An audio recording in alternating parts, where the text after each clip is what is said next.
The story unfolds in a school. Chalk flew into Jiang Feng's head with words saying that he should stop sleeping. And this chalk was thrown by the teacher. He woke up and was angry because someone had dared to disturb the emperor's sleep. So Jiang Feng wanted to kill that person. But suddenly he touched his hand to the teacher's breast. The rest of his classmates seemed envious of him. She hit him with her textbook, not realizing what this student was allowing herself. He recognized it was a teacher from his past life, but he didn't understand what she was doing here. Also, the pain was quite real. Suddenly, the guy remembered that he had just been in the center of a battle. And now, he was somehow here. Jiang Feng was looking for the 4 emperors, and wondered what his classmates were doing here. The guy speculated that it was probably an illusion of the past. He called the teacher a pathetic demon and asked how she was going to stop the protagonist. After that, he wanted to use the Immortals technique called the Wrath of Heaven to kill that demon. But nothing happened, and he thought it was probably a dream. The others started laughing that this guy was too dumb. He even dared to grope the teacher in front of the whole class. Does he really think he's the hero from the Immortal Cultivator story? Then he remembered that he had lost the battle and suddenly he was in school. The teacher asked if that damned Jiang Feng had finished speaking. No one had raised their voice at him in 500 years. He had forgotten how weak he had been then. It was then that he was the poor boy that everyone laughed at. Fortunately, his strength hadn't left him. Otherwise, it would have been harder to deal with the teacher. He used the eye of a deity and dark eyes, an icy stare. Through his technique, he realized that the teacher was angry. So asked Mrs. Xie if she was sick. She started to get angry, saying that he was the one who was the sick one here, and he should come with her to the teacher's lounge. He thought it sounded ambiguous. The guy asked Wan Jun why she wanted this scumbag who even flirts with the teacher. This guy spits on the school, and she won't stop helping him. Wan Jun had been thinking about leaving him for a long time. As soon as the guy walked past her desk, she replied that the guy disappointed her, so they were breaking up. He only looked at her indifferently, saying, let her do what she wanted. Everyone thought that Jiang Feng was chasing after this beauty. Now he was so determined some even thought that this guy would start begging for forgiveness from her. He brought it all up from his seat, talking about how the guy was a jerk, and what kind of dog had bitten him in the first place. Wan Jun respected him, didn't she? The protagonist just told Zhu Ba to stop being a hero. If he wants that girl, he should just say so. He doesn't care about that. Zhu Ba angrily asked if he had had enough of life. His friends tried to calm the guy down by saying that they would deal with Jiang Feng after class. He even felt ashamed of himself for tolerating and dealing with these people. Let that past burn in hell. From now on, no one would dare to humiliate him. The teacher yelled, asking about why he was walking so slowly. He immediately ran up to her. Sitting in the teacher's lounge, she asked for an explanation of what it had just been. He blushed as he realized that she had a figure like his maid's from the immortal realm. In his previous life, this teacher had not even seemed so beautiful. If he has nothing to say, then she will call the parents at school. His parents had worked their whole lives for him, and all he'd done was let them down. He's been given a chance to make things right. That's why he can't step on the same rake twice. He started claiming that Ms. Xie had a chronic illness. It only made her more angry, talking about the fact that he had been brought to his parents' school. But suddenly she felt sick and the girl fell down. The protagonist doesn't have the strength for a higher spell, so only a blessing remains. Earth and air, light, emptiness, and universal power should give him strength. And now the mere transfer of power was beginning to tire. It's worth it to start practicing so you can recover sooner. Thankfully, she opened her eyes. He explained that Ms. Xie had just suffered a heart attack. She didn't understand at all how this could have happened. He asked if she was having trouble breathing, and if she was feeling palpitations as well as dizziness. The teacher replied that he might even be right, so he offered her a deal. If the teacher doesn't call his parents, the guy can heal her. She agreed, only to have him fix her for sure. They agreed, and Jiang Feng replied that he would only need 3 days to prepare. She knew that this boy had always been quiet and modest, and now the teacher wouldn't recognize him at all. Jiang Feng had become more determined in her opinion. He was about to go home when suddenly he heard someone calling him. It was Chen Zhenji, who was Jiang Feng's only best friend. Zhenji wondered if he had already been released. The protagonist replied that he got off easy and had absolutely no problems at all. Zhenji didn't even expect Miss Xia to just let him leave like that. But Jiang Feng was more interested in what was wrong with his face.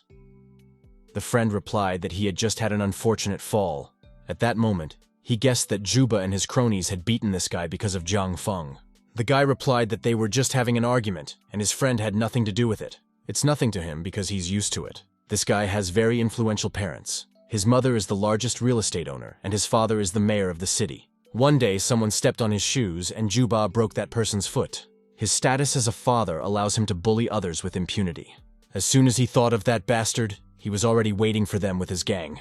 He believed that this time it wasn't certain to die. He turned to Juba, asking if he was weak to fight the guy one-on-one. It seemed to the guy that the jerk was forgetting something if he offered to fight Juba with him. He wanted to bet that 2 fingers could easily overpower those buddies of his. They started laughing at the fact that this guy likes foul fights. There's no harm in dreaming. A huge man appeared in front of him and offered this boy to play, and the main character was fine with that. Since this little guy thinks the man won't hit him, he is sorely mistaken in his judgment. And as soon as the bang sounded, everyone eyed the 2 men warily. This huge man was right on his knees in front of Jiang Feng. The others started talking about how Louis Shiguang should stop doing this and get off their knees. But he realized that he was definitely paralyzed, and this guy is very strong. The main character told him to get up and stop embarrassing himself. He called the boy a master and asked me to take him on as an apprentice. He was not even ashamed to kneel before him. Jiang Feng completely didn't understand what kind of nonsense this man was talking about and told him to just get behind him. He immediately turned around to his former gang, talking about how those assholes dared to lay a hand on the master. To Louis Shiguang, the others put up Juba, who told him only to dare to touch him, and then there would be no easy consequences. Does this kid really think the Shiguan is afraid of him? He makes the master look even more dangerous. He turned to the protagonist and asked if he was saying everything correctly. He was approached by a friend who asked if he would really accept this man as a disciple. For the sake of the protagonist, he even dared to hit Juba. And now Juba's family won't just let it go. But it's also clear that Ju's parents won't leave him alone either. He told his friend and to go home, and here he would deal with it himself. Genjai told him not to stay out late, because his uncle would be worried. The battered men were leaving, and Juba talked about how Jiang Feng would definitely pay for it, and Louis Shiguang would definitely die. He wanted to go with the master. After all, the man wanted to be as strong as he was. The Shiguang also asked how the master felt about his kick, but the guy replied that he didn't have enough talent or skill, so let him not follow him, after which he ran away. Uncle Jiang Feng's house. He wondered if there were still immortals among the people since there were martial arts masters. As soon as the guy walked into the house, the girl with the blonde hair said they knew what he'd done today at school. For starters, he could at least think about their reputation. The woman asked the Sinai how she talks to her older brother. The man knew from the start this guy was hopeless. Isn't he right? He thanked them for their concern, and also decided to leave them now, and would not bother them with his presence again. The woman begged him to stop, for she could not let him go so easily. The man didn't understand what she was so afraid of after all. He was an adult. Sinai supported him. He'd rather live alone than watch this clowning around every day. He kicked this guy out of his house for being too cocky. He tried to reassure his aunt with words that everything would be okay. He was also determined not to come back here again. He's finally free, except he has to spend the night in the park. The other man, who was lying on a bench, said not to touch his blanket. He only sighed. Suddenly, Jiang Feng heard a shout of someone being robbed. It was a girl who explained that she had no money and asked to be let go. If she didn't have any money, then let her take her clothes off. Blondie liked her figure very much. Meanwhile, the protagonist approached the source of the noise. He recognized this girl as the school's beauty called Chen Shaoqin. The man told him to mind his own business and get the hell out of here. He only moved closer, indicating that he hadn't heard anything. But he was about to be attacked and the blonde man who had spoken up about them warning the bastard. But for the protagonist, it wasn't even a worthy opponent. Another man was all ready with a knife, who told Jiang Feng that he must have had enough of living. But he dealt with him with a single slap. But the man clearly didn't want to give up that easily. So the protagonist hit him again. Shaoqin saw that he was very strong. He sat down with the battered people and asked if they enjoyed it. He also asked if they wanted a refill. They replied that they did not need to do that. He turned to the girl and asked how she was feeling. Shaoqin replied that she was fine, and thanked Jiang Feng. The guy was surprised that she knew his name from somewhere. Shaoqin replied that she had seen him at school, but she still didn't think he was that brave. The girl also asked what he was doing in the park at such a late hour. The protagonist replied that it just so happened that he had nowhere to live, so she cheerfully offered to move in with her. She brought him into her home. As soon as he stepped inside, he noticed that this house was too big for one person to live here. She decided to show him the second floor. He was embarrassed by the girl taking his hand, but he agreed anyway. She showed him where his room would be. Jiang Feng noticed that she lived across the wall from him. They live really very close to each other. Shaoqin noticed his gaze and thought he didn't like something. The protagonist replied that he liked everything very much and thanked her from the bottom of his heart. She also mentioned that the kitchen is on the first floor. If he wanted something to eat, he could find food in the refrigerator. After that, she decided to go to the shower. He began to imagine in his head how she would wash herself. This girl is a beauty too, after all. But then he immediately dismissed those thoughts from his mind. This girl was very kind to him, so he decided to make dinner. A little while later, he handled the cooking, and a girl shrouded in a robe came out to the smell. As soon as he saw her, he was speechless. She was indeed wearing a short robe. Xiao Qin started waving in front of him to make him come to his senses. He apologized and explained that her beauty had rendered him speechless. She only laughed, saying that he was very nice. She also wondered if he had made it himself. The guy replied that it was like that and also mentioned that he was a good cook. She should try that. Xiao Qin recognized that it was really delicious and wanted more. Jiang Feng told her not to hurry, as no one would take away her food. Over hundreds of years of his life, he had managed to develop a best practice that helps in fighting the strongest immortals. If such a battle were to take place, the Earth's energy would simply not be able to withstand it. Then the best option would be to anticipate the 9 heavens. It took him a night to curb such a strong energy. He doesn't even know when it will reach the sky. But from that moment, the beginning will be made. Now it's time for practice. He used his spell, but it was too complicated and he still lacked strength, though it was enough for a temporary stay on Earth. He also noticed some rock there. When he picked up this item, it wasn't even expected that a magic stone could be found here. With it, he would be able to cultivate much more effectively. He stretched, talking about the fact that breakfast was coming soon and he needed to find his savior. All the more reason to eat, he wouldn't say no. Suddenly his phone started vibrating, and he didn't understand at all how or who could be calling this early. Suddenly he knew that the big guy was dead. Zhenjai said that this morning, Juba told him that his brother had killed Liu Shuguang. He also advised them to be careful. He realized that it was that scoundrel Liang Dachao. The guy replied that he doesn't even know, but there are so many of them and he doesn't even know where to hide. After all, they can find him anywhere. Jiang Feng tried to reassure him. If they wanted to deal with him, he would be the one they would deal with. And he wasn't a weakling.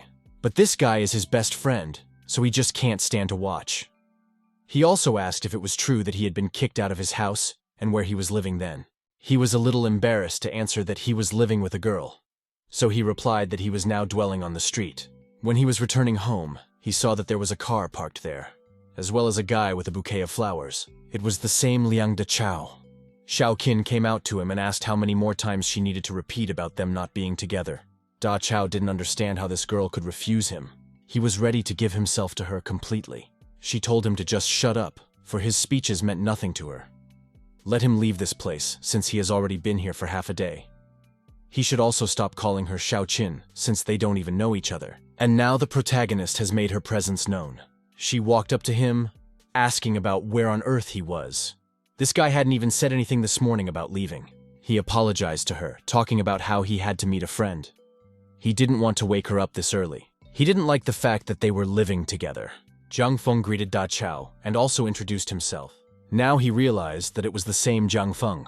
The guy doesn't know who the other guy is, but that's his name. He couldn't understand at all how Xiao Qin could prefer this beggar to him. But he was no match for Da Chao from the beginning. Whatever this guy is, he's still better than Da Chao. Since Jiang Feng is a friend of Xiao Qin, he can go with her to the Da Chao party today. Let him embarrass his uncle there, and then the boy can watch his father finish off Jiang Feng. She agreed to come with him. The blonde replied that they would be at the luxurious Grand Hotel on the 6th floor. The party would start at 7 o'clock in the evening. Da Chao told the girl not to be late and to dress decently, but it's no concern of the poor man. After all, he's fine as he is. But he didn't understand how this boy had so much strength in him.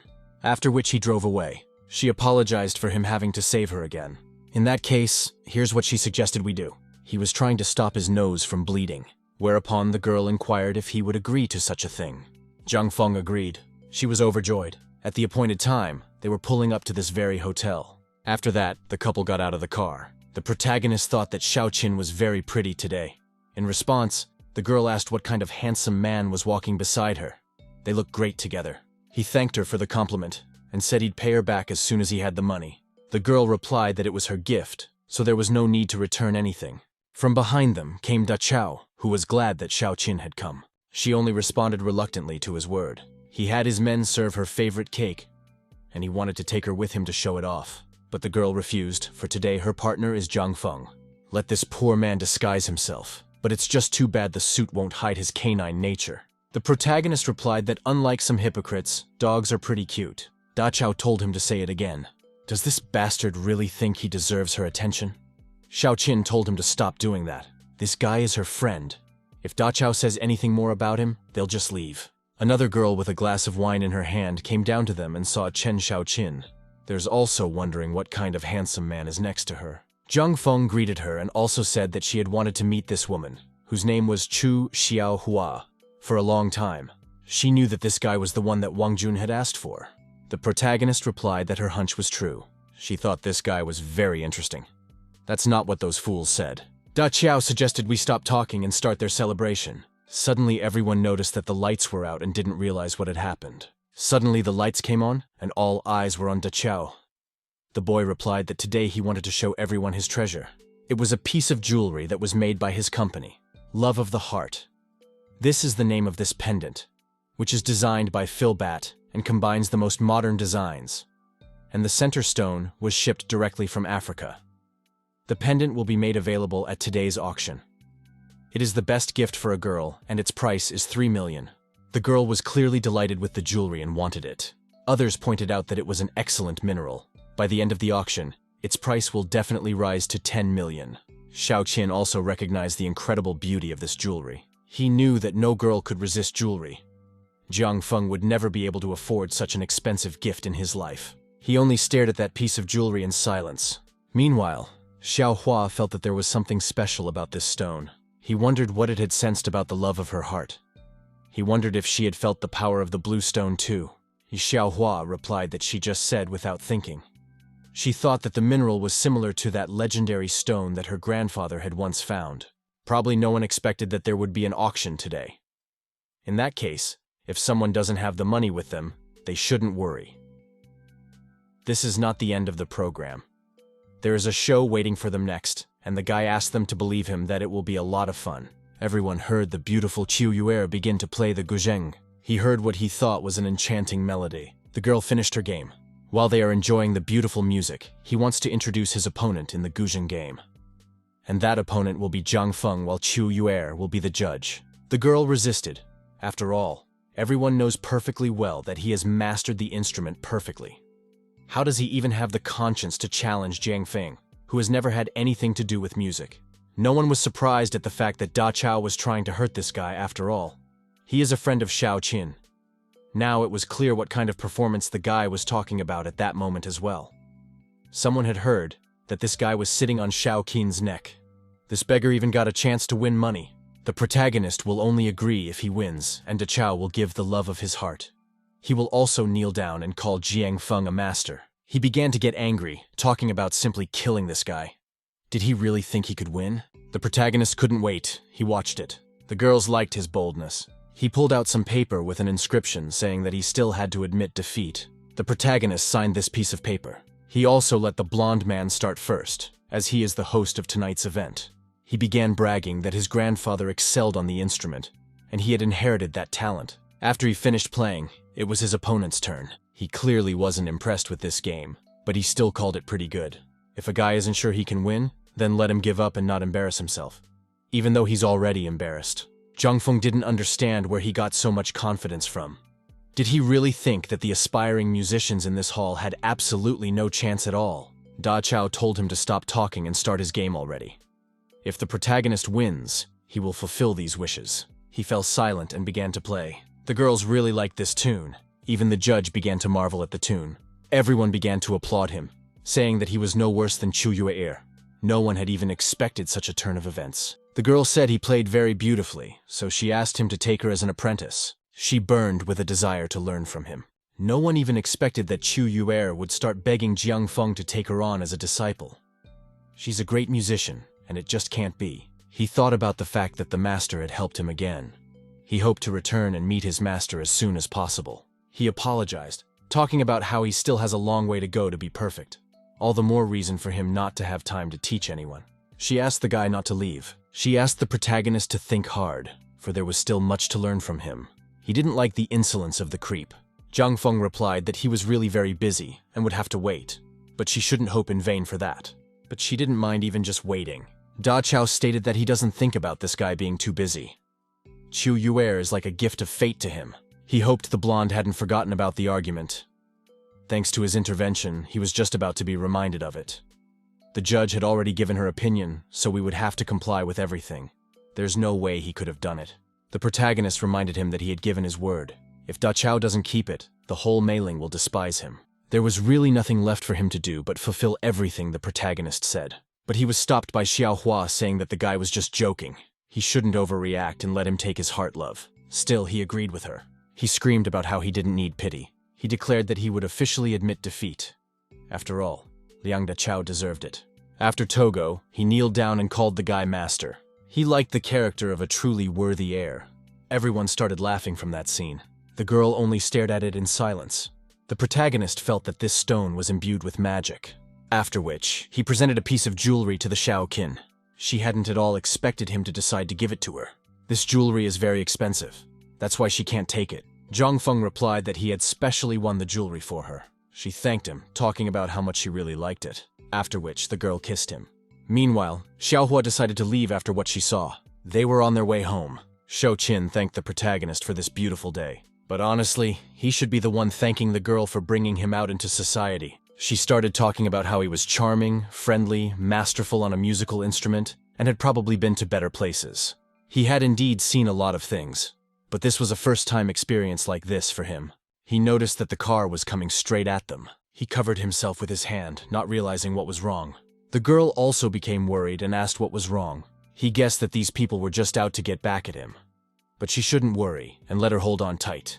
After which he began to catch up with these cars, as well as almost overtaking them. They can't let him slip away. But suddenly, the protagonist decided to turn the car around as he overtook them. The pursuers were still trying to catch up with him as soon as possible. Da Chao opened the window, yelling to the main character that she wanted to challenge him to a fight. Jiang Feng replied that the guy would definitely regret it. The black car started to catch up with their car, but the protagonist masterfully managed to get out of this situation. Her other man was in a panic from Togo nearly crashing into him. Da Chao told him to shut up, for he was determined to kill Jiang Feng. The protagonist aligned himself with the black car and began to crush it. He mentally told Jiang Feng to give up. After all, he was trapped, and he thought about the fact that this race car could accelerate pretty well.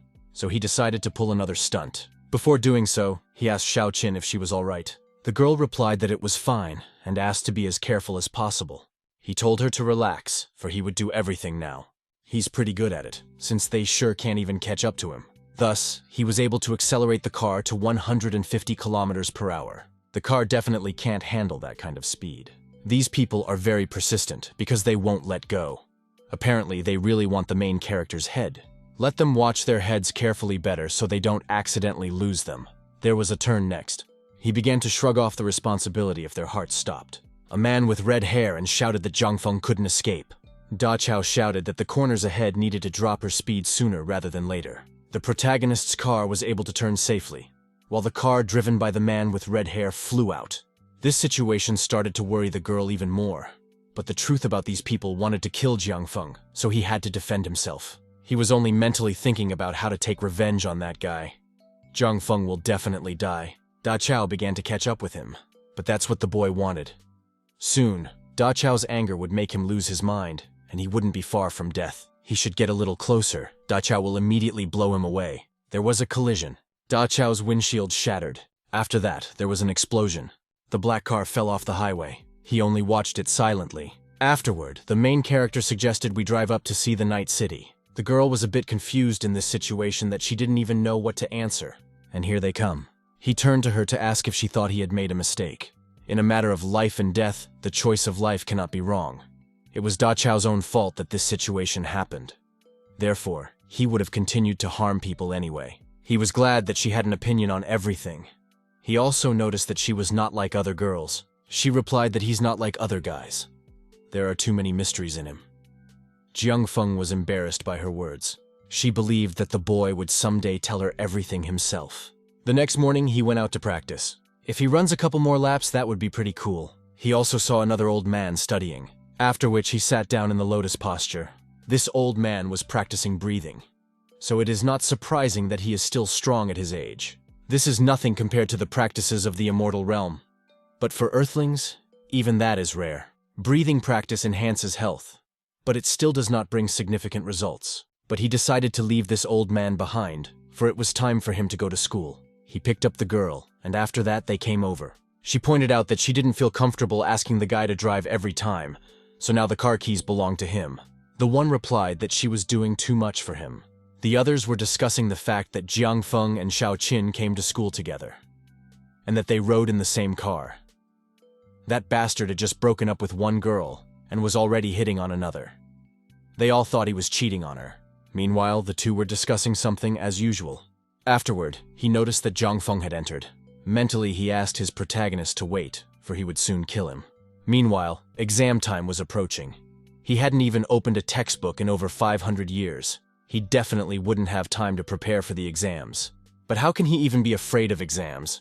Because magic will definitely help him. He started going over his techniques, after which found a technique with which he could memorize absolutely everything.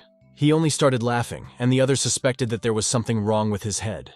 The teacher asked her what was so funny and let her walk with her into the office. Meanwhile, in the teacher's lounge, the teacher said that she went to the hospital, and she really had a heart problem. The doctor said that it was necessary to do an urgent operation. And what? And now you do. Because the boy promised to cure her. He tried to reassure her somehow, and also mentioned that he had brought medicine. This medicine was prepared especially for her. It should clear up in 3 days. To be sure, she should go to the hospital again afterwards. She had her doubts that this medication would definitely work. But the protagonist doesn't even have a reason to deceive her. In a few days, she will see the result herself. That's how long it takes for the medicine to take full effect. She ate that pill, after which the girl began to feel feverish. Jiang Feng replied that there was nothing wrong with that. It meant that the medicine had begun to take effect. She felt much better already, and so she thanked the guy. He gazed at her breasts and wondered what else he could dream of. Whereupon the protagonist replied that he could not leave her to her fate, and decided to leave. But she stopped him, and suggested lunch after school. They would meet at the school gate. Since it was hard to turn down something like that, he had to agree. After school, he pondered what he should say to Xiao Qin. She approached him and asked why they were standing there and who they were waiting for. He explained that he had some business to attend to and would be back by evening. She turned out to be happy about the news and was glad that she would finally get to go with her girlfriends. She said goodbye with this time. A friend came out to him. He didn't expect that Jiang Feng was still here. The one replied that he was waiting for one person. Zhenjai wondered what the matter was. Everyone at school is talking about Jiang Feng and calling him an Alphonse. The guy pushed his friend away and asked if, in his opinion, he really looked like an Alfonso. However, that's a long story. He began apparently to tell the story. Zhenji was glad that at least he wasn't being bullied anymore. He also noticed that Xiao Qin was a good girl, because she even lent him a car. But now he has to go, because he has classes today. If he can do his best, he will definitely get into university. He wished him luck. Now he could teach him a few things and help him get into a good university. But the truth is, he couldn't help himself in his previous life either. The teacher came up to him and asked him what he was thinking about, that he hadn't even noticed her coming. He was happy to see Ms. Jia. The girl apologized for being a little late. She also inquired as to how long he had waited for her. The protagonist replied that he was just coming up on himself. First, they need to catch a car. Jiang Feng reported that he was driving today and asked where they would go. She was surprised and asked where he got the car from, then assumed he had rented it. The guy replied that he could say that. He inquired a second time where they were going. The girl replied that they were holding a direction to a Jiangzhai restaurant, but the guy knew it was very expensive there. The prices of the dishes were crazy. She advised him to stop talking nonsense and keep a better eye on the road. A few minutes later, they arrived at the restaurant, and the guy remarked that he had never been here before. The employee greeted them, but from his gaze, one could tell that he was clearly not happy to see a simple fellow like Jiang Feng. That's the exact hypocrite. She advised him not to pay attention, because they had come here to eat. Meanwhile, the protagonist realized why he had come here in the first place. In his mind, he was already thinking about beating that guy up, but he tried to calm down. After all, it wasn't his fault. This place may not compare to the Heavenly Palace, but it's still not bad. She inquired about his opinion. Mrs. Xia hoped he liked it here and sincerely wanted to thank him, after which the kid suggested we sit here. They were approached by a waiter who wanted to offer them a menu. Someone demanded a window seat from this waiter. The girl had heard that this was the most dashingly beautiful view of the night city from here. She also mentioned that these people don't respect Sungj at all. He took the girl by her clothes and asked if she really disrespected him. She replied that the place was already taken. He doesn't care about that at all, so he pushes the waitress. She doesn't even know who he is. Then he asked where the manager was. Through her tears, she began to apologize. The property manager came out to them and replied that they were really sorry. He decided to take his anger out on this property manager. Jiang Feng couldn't take it anymore and shouted that this was too much. Sinai didn't even realize this guy was walking around in places like this. The girl introduced her cousin. She also mentioned that he did not come here alone, but with a girl. He apparently wants to show off in front of his pretty girl. Afterwards, Tsunge recognized that she was indeed beautiful, but then Sinai recognized her as Teacher Sha. She assumed that this guy couldn't get loose from the teacher and offered her help. The teacher asked me to stop ruining everyone's appetite. She didn't like the teacher's behavior and was ready to hit her, calling her a creep. Ms. Zia asked what she could only talk about now. She had already managed to cover herself from that blow. Meanwhile, the main character grabbed her hand. He asked her not to force him to raise his hand on a girl like her. She only eyed him warily, so I decided to set a tsunge on my favorite cousin. The teacher told him to be careful. The boy reassured her, saying that she should just trust him. Tsonga clearly didn't like this guy's audacity. But just as he had time to strike, Jiang Feng grabbed his hand and squeezed it. He began to scream in pain, after which he started apologizing and said that he was wrong. So they are going to leave here now. Jiang Feng shushed him. He was approached by a Shinai who didn't understand what was wrong with the Tsunge. With a menacing look, he ordered the two of them to get the hell out of here while he was still kind. A little later, he explained himself to the teacher, and also mentioned that he was ashamed of himself for letting that girl touch her. Ms. Zia replied that it was fine. He did the right thing in this situation, so he should not pay attention. He recognized her right, and added that he didn't care about those little things now. He wasn't the weakling he'd been before. She saw the way he'd changed again. Graduation exams are coming up. So she asked if the boy had decided where he was going to go, or he still wants to be a bodyguard. Miss seems to underestimate him. It's true that his last paper left a lot to be desired, but he'll do well on the exam. She doesn't even doubt him one bit. As long as no one else is here, she offered to just call herself Ji. After all, being addressed as Miss is too formal. He decided to obey King Hui Jie. A little later, Xiao Hua walked in. He hadn't expected to see another acquaintance here. Xiao Hua asked Jiang Feng and Miss Xiao what they were doing here. The guy greeted her, talking about how they were just having dinner. The old man greeted teacher and classmate Chu Xiaohua. Meanwhile, Shinai didn't understand what had become of this Jiang Feng. He noticed that even his granddaughter was slightly pulling Zun to say hello to this poor man. Jiang Feng and his family are the same. They're just scum and beggars. She touched his sore spot, talking about how this guy is just cheating on a girl. He cried out in pain again, and she apologized. Tsunge decided to show the protagonist's true colors in front of Chu Tiansun. Then he'll be left with nothing to show for it. Tsunge and Shinai decided to join them in the conversation. The girl strongly advised against trusting this guy. The man explained that he breeds rich girls. Mr. Chu should not let this bastard take advantage of his daughter. They were clearly hearing about it for the first time. He apologized to the master in advance for what he was about to do. But he really hopes these guys will understand him. No man would tolerate that kind of provocation. Jiang Feng seemed to look at Tsunge, and the latter even began to tremble. He didn't believe it would happen again. He was then punched in the face. He should think twice before saying anything with his filthy mouth. By now, the man should know what the protagonist was talking about. But he decided to attack the guy instead. It seems that Tsunge can't think at all, so he decided to take such action. So the protagonist had to whack him again. He got on his knees and apologized. The guy also mentioned that he understood everything and would obediently keep silent. Jiang Feng mentioned that this woman of his would ruin himself sooner or later. He started to say that it was Sinai who was making it all up. The girl asked her boyfriend not to say that. He pulled her hair, telling the stupid woman to shut up. It was her fault here.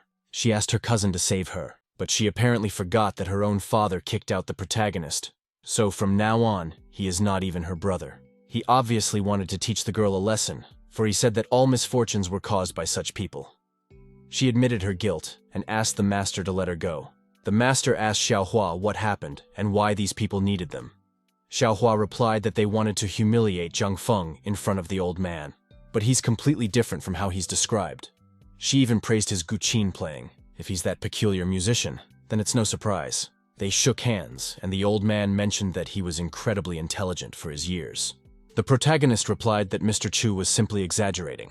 Mr. Chu also mentioned that he would like to go with him to the presentation of the ancient Gukini. Jiang Feng replied that he didn't know anything about the instrument. The girl mentioned that her grandfather loves talented people, so the guy shouldn't say no. She advised to come along with Ms. Xia and it would be fun. The old man only laughed. He suggested that the misses go together. She agreed, for it was very interesting to hear him play. Mr. Chu then walked in with the people he originally came to the restaurant to see. Mr. Chu was happy to meet Mr. Lu. Mr. Lu offered to walk around the Mei Lun since Mr. Chu had just arrived. That way, they could get to know each other better. He introduced the wise monk from the Lunhuzhang Mountains. He would accompany them. Mr. Chu was glad to meet him. The monk also nodded in greeting. Jiang Feng guessed that this was the descendant of the heavenly mentor Zhang. Now he could see why he was so arrogant, even though he hadn't even grasped the basics at his age. Also, another guest was Li Huadai. She was also very interested in Mr. Lu's proposal. The old man inquired if Mr. Lu wanted him to compete with this girl. He asked not to be angry. They were only haggling. Mr. Lu couldn't refuse a potential buyer. At the end, each would offer a different price. He suggested I waste my time and show what he had. He wanted to do it, but he was embarrassed by the old man's company. Mr. Chu replied that there was no need to worry about his friends.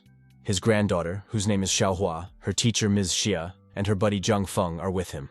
This buddy plays the guqin very well. In that case, he finally showed the corner his goods. The old man clearly admired it. Even the main character thought of it as a pretty good antique. It was a musical instrument. After all, they didn't come here to see this amazing thing for nothing. The old man also felt this tool had magical power, so he definitely needed it. He decided not to beat around the bush, and explained that they had a very rare item in front of them. He didn't expect to see such beauty before him at all. Li Huadai also felt his energy. He is much better than this Linshin tool. Unfortunately, it's quite difficult to get hold of this instrument. If only he could play it, he would look at people's faces then.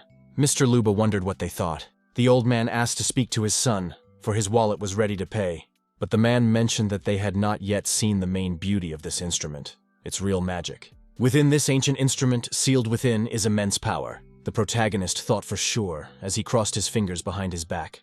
Let Chusan heard those words, but never understood what Lusan meant. But the important thing is that they heard it. Needless to say, the supernatural power of the jewel was not worth mentioning.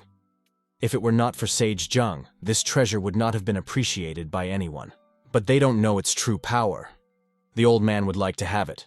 But if Mr. Lu is just padding the price, it doesn't seem like a fair deal. Since master that he is not going to buy, he will probably concede the price to the Li Huadai girl. He didn't like this outrageous looting. The wise man decided to tell them about the supernatural power. Supernatural powers are nature's best creation.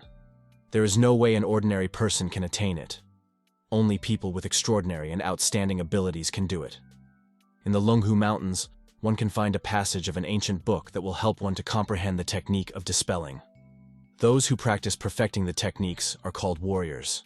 The supernatural power can prolong life and help in self-improvement. Jiang Feng recognized that this old man was telling the truth. Perfecting in the martial arts was their limit. Such masters cannot reach a new level in the future. This instrument is not only a great rarity, but also a vessel of divine spirit. The minimum price is 100 million. But he would like to know why Mr. Lu would not want to keep such a precious thing for himself. Mr. Lu started to get nervous and the sage turned away from him. The guy doesn't realize that either. So there's definitely a catch. He noticed that there was a small crack where a lot of energy had already seeped through. In 2 weeks, all supernatural power will be gone. No wonder she's trying to sell all these tools so quickly. Xiaohua inquired if he noticed anything. The guy replied that she shouldn't worry because they wouldn't let her grandfather make a mistake. The man began to explain that he realizes the value of the item, but he really needs the money. Besides, he doesn't want to go against nature's pain. Why does he need longevity when his life is quite enough? He also asked for Li Huadai's opinion. After all, she only keeps silent all the time. The girl replied that she had nothing to say, and let them begin. The starting price has already been announced, 100 million. This cost was clearly too much for them. The old man mentioned that the man didn't live up to his reputation. Who would give such a huge amount of money for a musical instrument in one go? He asked Mr. Chu to ignore the little things, and also mentioned that he knew about his status.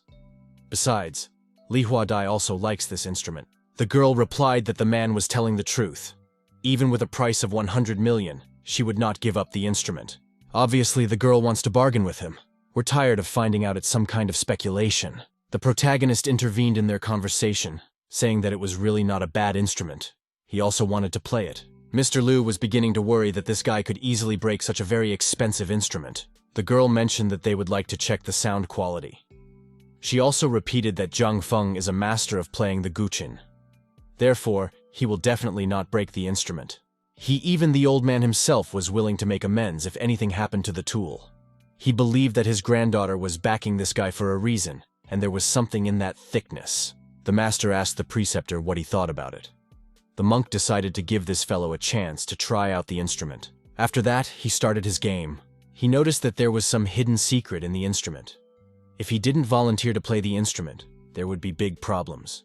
After that, he began to feel a supernatural power. Thus, he would soon get to the bottom of it. One only needs to use the immortal stratosphere capture technique, refine it, and return back. There is hope of returning to the realms of the immortals again. The monk started shouting that this guy was very brave. So brave that he even decided to use the full power of the tool. He clearly wasn't expecting this news. He started teasing them with words about how he didn't seem to be holding back. The monk took the guy by his clothes, talking about how he was also a master of martial arts. The old man also asked what his rank was. Jiang Feng replied that he was just an ordinary guy. The girl asked her grandfather to say something.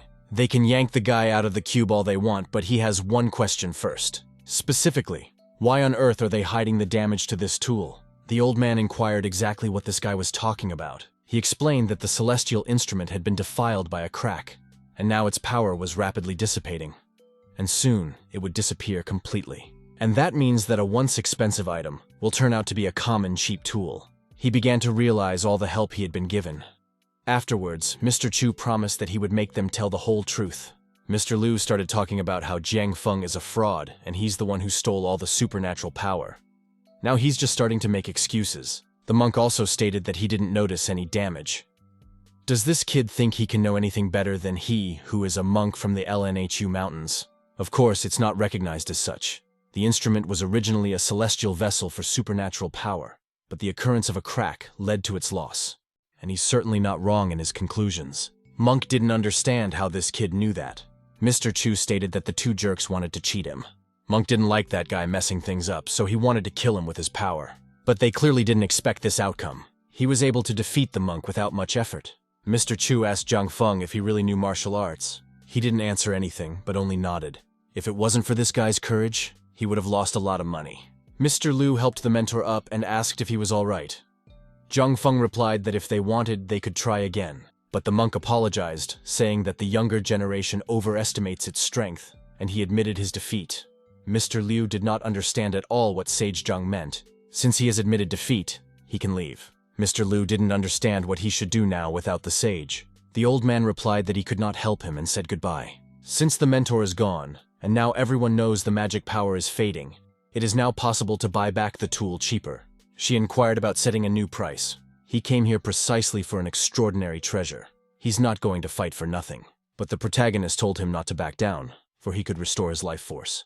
This guy isn't so simple anymore, so you need to listen to him. Therefore, he advised Mr. Liu to change the price or they would leave. The new price is 50 million.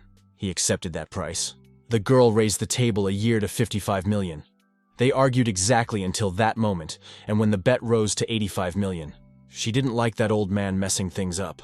On this one, he upped the ante to 100 million, and ours offered 110 million. The old man offered 150 million. This time she decided to give up. She needs to pull herself together. If she said she's leaving, she's leaving. He was glad he had finally gotten his hands on this ancient instrument.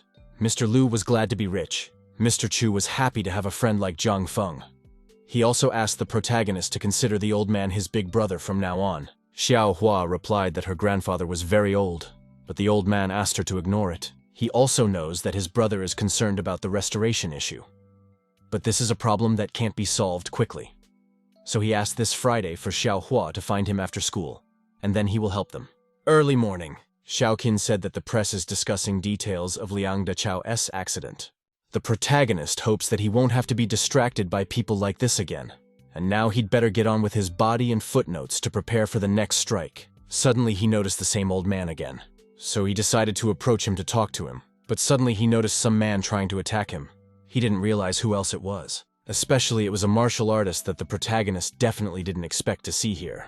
After which, the man decided to attack him with his fist again. Jiang Feng didn't understand where he got so much courage from. Now he would find out who he was messing with. The guy answered him with a punch as well. Because of such a strong blow, the man began to distance himself from Jiang Feng. There was already a girl behind him who didn't want to let anyone hurt Meng Ying. Jiang Feng successfully dodged her leg. She began to stand, telling this daredevil he better watch out. She kicked again, and the protagonist blocked it with her arms. He liked that look of the feisty girl. After which he grabbed her leg. He lifted her into his arms. She was only embarrassed, screaming to be let go. Jiang Feng laughed. Meng Yin also didn't want to stand by while young Miss was being bullied like this. Suddenly, an old man intervened in their battle, asking his younger brother for mercy. He explained that it was just a misunderstanding. The protagonist inquired as to who he was, after which he let the girl go. As it turned out, this old man's name is Wang Shanlin, and this is his granddaughter Wang Xiaoxi. They didn't really mean to hurt anyone. As soon as Xiaoxi fell down, she realized that it hurt. But it wasn't like he was hurting even these guys, so I didn't understand why the stupid kid was attacking him. His granddaughter accompanies her grandfather to practice every morning, so Meng Yin is responsible for his safety. Maybe it's because he saw Jiang Feng nearby before, so he thought the guy might hurt him. Xiaoxi stated that this guy dropped her on her ass on purpose. Therefore, he is determined to be a bad person. After which, Meng Ying replied that this guy is a cultivator. He can even sense that Jiang Feng is stronger than himself. The younger brother's age was still young, but the future held much in store for him. So the old man inquired about his name. Jiang Feng introduced himself and wanted to ask if the elder was practicing the mental development method. This was what was expected from a cultivator. The old man is really cultivating a mental cultivation method. This is to slow down the effects of illnesses. But the effect is no longer strong enough. Suddenly he started coughing up blood again. The others immediately ran up to him. Xiaoxi noticed that Grandpa wasn't feeling well again, so she asked Meng Yin to bring some medicine. But the guy replied that it was too slow and they didn't have time for it. Xiaoxi asked what he even knew, and he better not complicate things for them. The guy stated that right now only he can save Grandpa. If she doesn't believe him, then let her better leave. Meng Ying thinks it is better for them to act, and the way Jiang Feng will say. After all, this guy Odin a lack of ability. Even if the man went to get the medicine, it would take him at least 10 minutes to come back. But it would be too late. If this guy can save her grandfather, she'll do whatever he says. She tried to calm her down, talking about how she wouldn't let anything happen to this old man. Let this crazy girl be impulsive, but she's still pretty good to her grandfather. Looks like this grandfather is a pretty lucky man. The mental development method that Shanlin often practiced had accumulated some QE in him. No wonder he was able to suppress some illnesses and injuries. All he can do now is make sure this old man doesn't die. He needs purification pills to make a full recovery. He began coughing profusely. Grandpa scared Xiaoxi to death, but she was glad that he had finally woken up. Shanlin replied that everything was fine now. He thanked his younger brother for saving him. At the same moment, the guy replied that he could completely cure the disease. He asked his younger brother to stop joking around. The old man knows perfectly well that he doesn't have much time left, but he's not really joking around. However, for this, Jiang Feng needs cooperation to gather some medical ingredients. After that, he will create the medicine and even guarantee that it will work. The old man ordered Meng Yin to get a pen and paper for Senior Jiang to write the ingredients. He handed him a pen and paper. The protagonist replied that they didn't need to be so hospitable, or he would feel awkward. He is still younger than them, after all. Physically, he is only 17 years old. He handed over a piece of paper with the ingredients they needed to collect, and told them to take Grandpa to the house while he left. After they had collected all the ingredients, they should call the number on the slip of paper. This guy is really someone worth respecting. Xiaoxi asked if the man respected him even more than his teacher, but he couldn't tell. This guy didn't even use his full strength when he fought the man, but he was still defeated.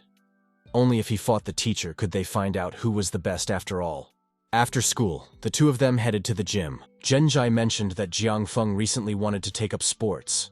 This is where the most popular gym in the neighborhood is located. It is also said that there are many things about beautiful girls there even more. Jiang Feng didn't understand how he hadn't noticed this side of his friend before. There really were girls practicing. No wonder so many people love going to this gym. Now he loved it too. They were approached by a man who asked what he was looking at here, and if he was looking for death. Jinjai wondered if he had offended him in any way, An unfamiliar man took him by the collar, asking how he even dared to look at his woman. As it turned out, they were members of the Qing Shengzhong martial arts school. Since he goes to that martial arts school, no wonder he looks so big. He asked his brother to calm down, and also admitted his guilt. Now that he knows he was right, he has nothing more to say. It's unlikely either of them will leave tonight. His hand was stopped by Jiang Feng, saying that he was going too far. But he was stopped because the college entrance exams are coming up, and they can't afford to make mistakes. If he can't pass the entrance exams because of the fight, he will regret it for the rest of his life. Therefore, Jiang Feng let him go. A girl approached him and explained that it was just 2 high school students. They had already decided to swim together, so they should go. The man replied that there was no need to hurry, and he would definitely keep her company. And then they could swim in the water. Brother Ba is too bad. Jiang Feng replied that if they wanted to flirt so badly, let them go somewhere else. This time, this kid had seriously pissed him off, and the consequences for him would be quite dire. The protagonist advised him not to hold back, or he would end up suffering a serious defeat. He swung to kill that kid. At the same time, the protagonist kicked him with his foot. Suddenly, the man realized that he was unable to exert his strength. He was disappointed that this was all a person from the Qing Shengzhong martial arts school could do. He is just an arrogant man with a big mouth. He decided to attack him again, talking about how he wasn't done with the jerk yet. So let him feel another blow. But Jiang Feng effortlessly dodged each of his punches. Now it's the turn of the protagonist. He jumped and struck him with his foot once more, and then struck with his other foot. He fell to his knees. Jiang Feng didn't understand at all what was wrong with him. After all, it wasn't even New Year's Eve yet, and he didn't have a red envelope to give him. Genji didn't understand when this guy had managed to become so strong. No wonder he wasn't scared even then. After this was over, he would definitely have to interrogate him properly. He asked the girl to help him up. To when? I replied that he was such a strong person that he couldn't even defeat a high school student. After that, she suggested we break up. Pursuing this guy in the future would not bring her happiness. She said goodbye, saying that she would never see him again. They should go too. As they walked along, he wondered when he'd gotten so strong and if he'd been pretending to be weak all this time. Today, he could knock out the big guy with one punch. So he asked him to teach him 1 or 2 moves. He wants to use them for self-defense. This guy should just wait. This case won't end so easily. He'll avenge today's shame. After that, he called someone back. He was glad that his friend was accompanied by such a beautiful girl. Genji was even sincerely envious of him. Jiang Feng told him to stop. After all, they were only good friends. He may stop saying stupid things, but the guy sure can't shut the mouths of those around him. They should look around, because there's a whole crowd looking at them right now. The man said, surround this guy and don't let him escape. His orders were obeyed. Among them was the same Van de Ban. Jiang Feng wondered if he had come here to avenge his past disgrace. Next to the guy was a teacher who, according to Da Ban, is supposed to take revenge on the protagonist. The man inquired, wondering if he was the one who had injured his student. Jiang Feng confessed. The crowd was talking about this head of the Qing Shengzhong martial arts school. It is said that he is so influential that even the leaders of the city treat him with great respect. This Yue Fei Shan can kill a bull with a single blow. His martial arts skill is very powerful, and he is definitely a master among masters. For those who dare wound his disciples, there are only 2 outcomes. They can get down on their knees and admit their mistakes, and pay the medical expenses, or get punched by her teacher and stay in the hospital for months. The protagonist wondered if he really thought he was the best in the world. Tonight is the day he's going to see what this kid can do. Jiang Feng told him to attack, and didn't understand what the man was waiting for. When it came to this situation, he still dares to speak out of turn. Let him try his punch. The protagonist also answered him with his fist. After that, the teacher decided to strike again, but he dodged it. The man was interested to see if the bastard could dodge it. Jiang Feng blocked that punch with his arm. Then he wanted to get right up to the man's face, but the man managed to increase the distance between them.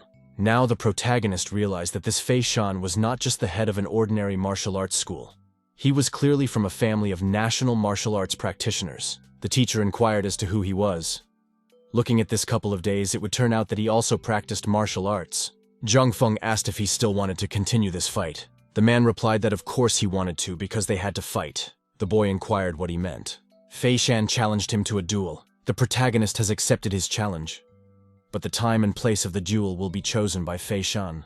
If this guy had the courage, he suggested that we meet in 3 days at the Qing Shengzhong martial arts school, after which they decided to leave. Xiaoqin asked if he was really a fool for accepting the teacher's challenge, but the guy just wanted to see what other tricks he had in store. Now he had an assignment for his student. At school, a friend reported that Zhu Bajie was inviting the whole class to a banquet on Saturday, so he asked if Jiang Feng would go.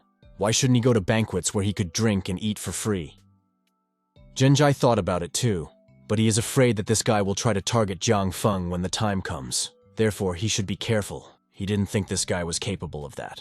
Meanwhile, they glared angrily at him.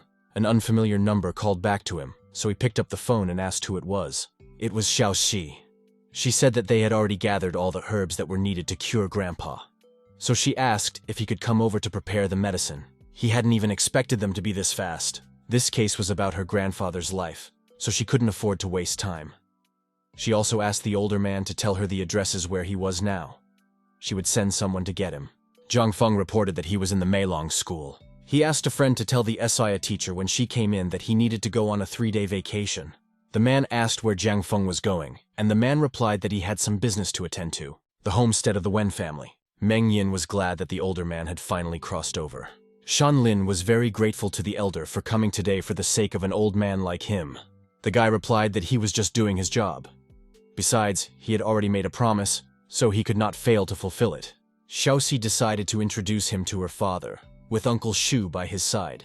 They are not strangers. Wen Jianlai introduced himself and also heard that the divine doctor had come here to treat his father.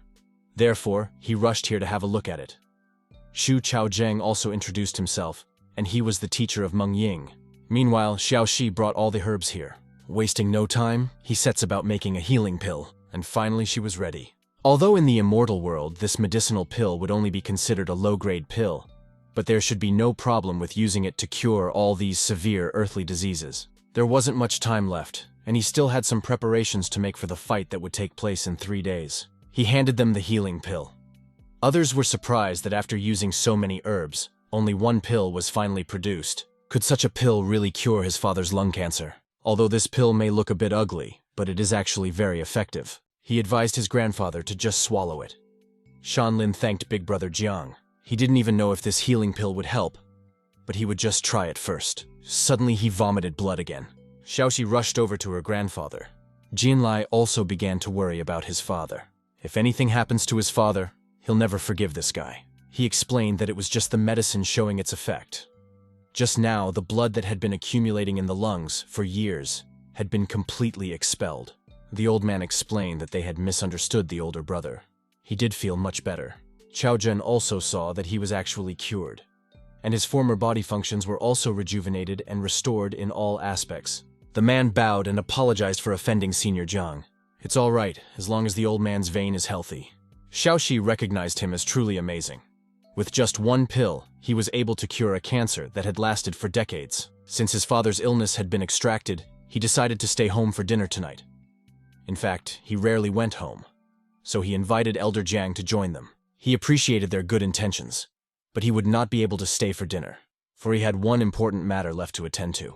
A little later, he was tempering in a waterfall, and so the first heavenly form of the 9 heavens tyrannical body technique had finally been mastered. While he is still here, he will try to build his foundation successfully. Proper foundation building, awakening qi, cleansing the body, and the golden core, the nascent soul, projection of the soul, integration of the body, soul separation and celestial ascension. Only after passing through these 9 heavens can he return to the world of immortals. The establishment of the foundation has been successfully completed. A constant stream of spiritual energy flowed into his body. Could this be a new kind of foundation? After all, he is the one who was reborn, so perhaps this was the foundation for the transformation to continue. Even the heavens seemed to be helping him. Mind realm. After successfully reaching the foundation, it awakened the hidden abilities of the 9 heavens tyrant technique. He had now successfully mastered the first stage of the 9 heavens tyrant body technique, which meant that he already possessed the right-hand Qilin. He became curious to see what the abilities really were. He was confident that he would definitely win this fight with Yufei Shan. 3 days later. It looks like it's going to be quite a spectacle. A lot of people have gathered to watch this fight. There are even reporters. Xiaoqin noticed that these sponsors were large local enterprises. It seems that the man is trying to use this tournament as an opportunity to promote his martial arts school. And in the process, He wants the protagonist to lose face in front of the whole town. And so the big star of the tournament arrived. He never thought this kid would come this early. But apparently he had prepared very well today, but also confident to fight him. He noticed that Mr. Yu looked more confident than the guy, since he made such a big show of it. Feixian introduced himself and would like to welcome all of them to this tournament. He also thanked them for taking time out of their busy schedules to participate here.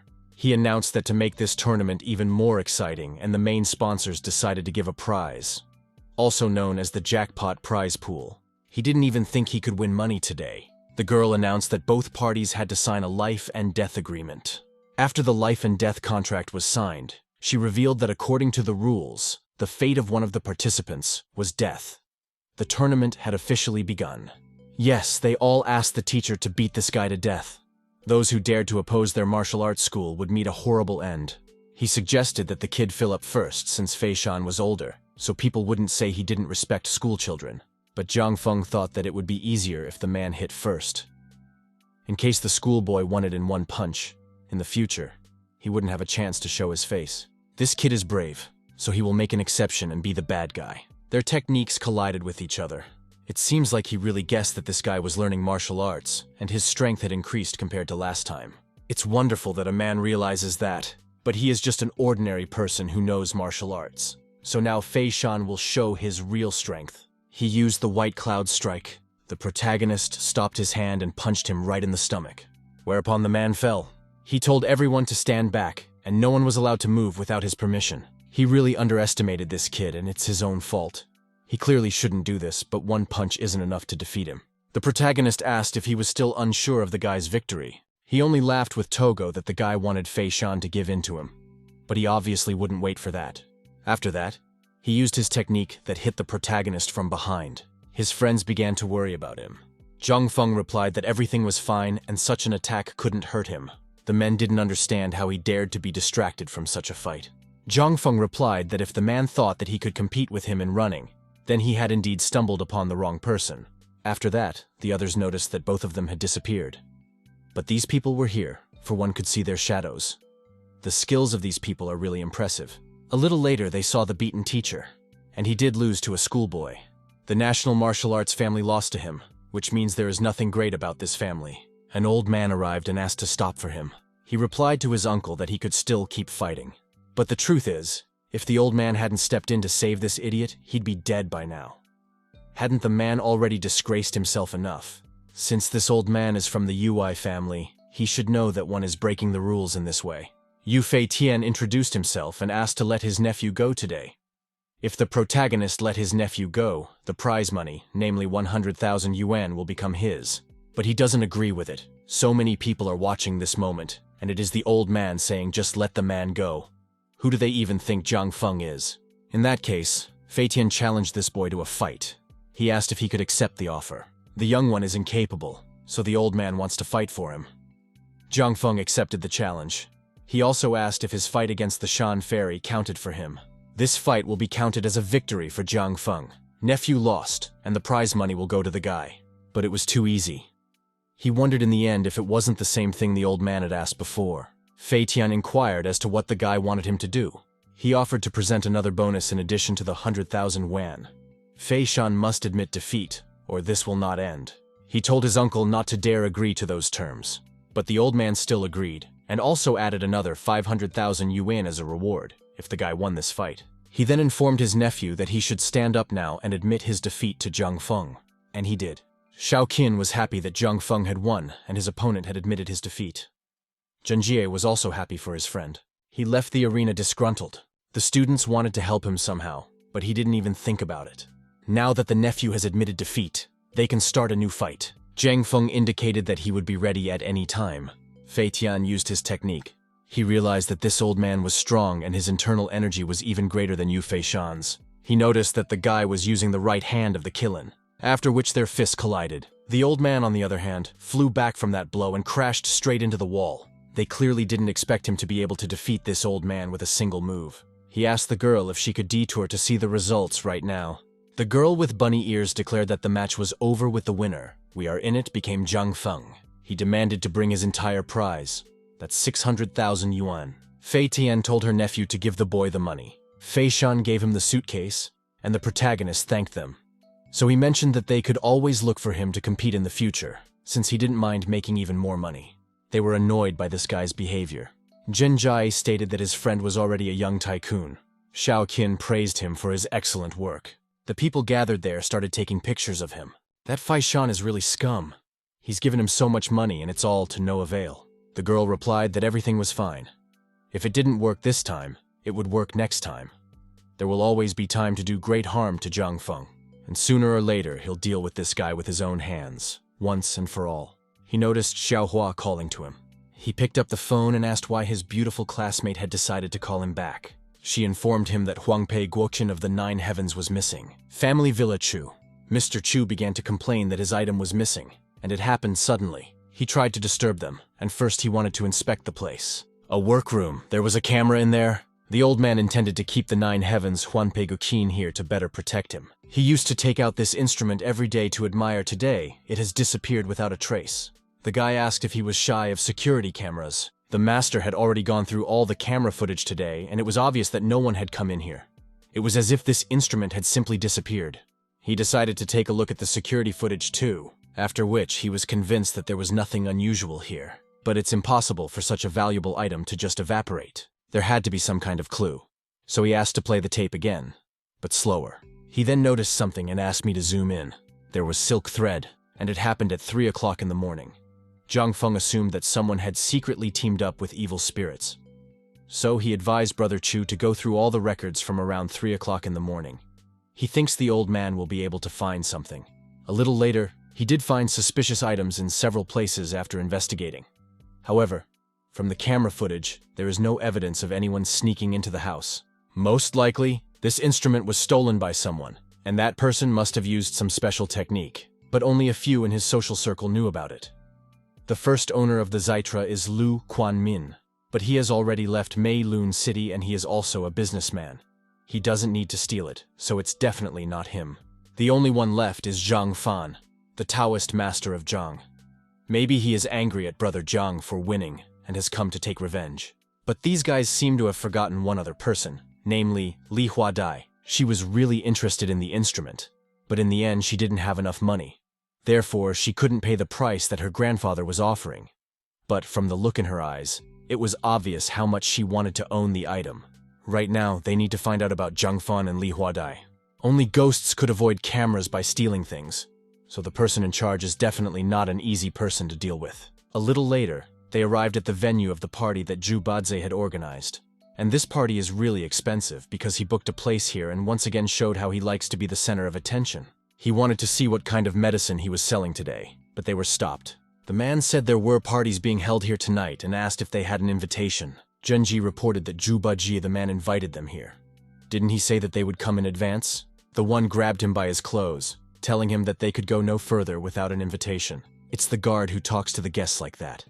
He seemed to want to hurt them. The protagonist asked what would happen if they should enter. They drew their guns and asked them to blame them for being rude. Xiaoxi came out to them and asked what was going on here. They greeted the eldest daughter. The girl turned to the older man, talking about how pleased she was to see him here. She also asked what he was doing here. Jiang Feng reported that he was here to attend the party, but the two guards wouldn't let him in. Xiaoxi turned to ask these guys why they didn't let the elder pass. If they didn't give her a decent reason, she would just break their legs. He started mumbling something, not knowing what to even come up with. She told him to speak clearly. Afterward, the man confessed that they had received money from someone and were ordered to keep these guys out. She slapped him on the cheek, demanding that he apologize to the older man immediately. They knelt down and began to beg for forgiveness, saying that they were wrong. These people were so blind that they did not even recognize the man. The girl also apologized for what happened today. She also informed that this place belongs to her family, so she will definitely teach them a good lesson. These guys let them stop by so that they don't miss the party. The protagonist offered to talk when they get a chance. He thanked everyone who joined them today. The food is ready, so they can safely begin. They entered here, and Jiang Feng wondered if these guys were in such a hurry to start without them. No one expected to see Jiang Feng here. It turns out that not even everyone is here yet. He didn't understand how these people got in here, since he had clearly explained everything to the guards about what needed to be done. Looks like he won't be able to just eat here today. He decided to strike up a conversation about how Jiang Feng had single-handedly defeated members of the powerful Qing Sheng Rong martial arts school. Now, many martial practitioners say they want to ask him for advice. He seems well informed. Well, that's to be expected from such a knowledgeable man. He felt it was his duty to treat them all to lunch today. Suddenly, a group of people rushed in. The man with the axe said that anyone who did anything would be killed immediately. He would like to see how Jiang Feng would handle it. How Dashong introduced himself as the boss of this area. They should not be afraid. The man said that they only wanted Jiang Feng to fight them once in a friendly fight. Well, the guy said he wasn't interested at all. Can't they see he's eating lunch? Dashun told this little one not to eat or drink, but rather to go with them.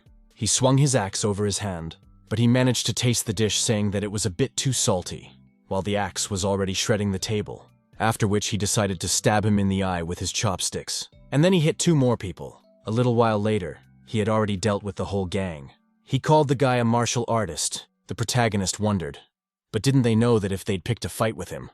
It seems it's going to be a little longer than he first thought. After which, he ordered another person to come out here. Let Jiang Feng try to fight someone of his level now. First there was smoke, and then a man appeared. The protagonist felt that this man was dangerous, so it was time to get serious. He really wanted to see how long Jiang Feng could resist him. Da Xiong greeted the Dark Force Master and asked to fight this guy. His face began to show among the robes, and he agreed. He immediately wanted to strike the protagonist, but luckily the protagonist was able to react in time. But the truth was that he had a quick attack. He recognized that his opponent was really not bad, as he was able to inflict a small wound on him. However, Jiang Feng was also fast. He used the vague footsteps of the Divine Dragon.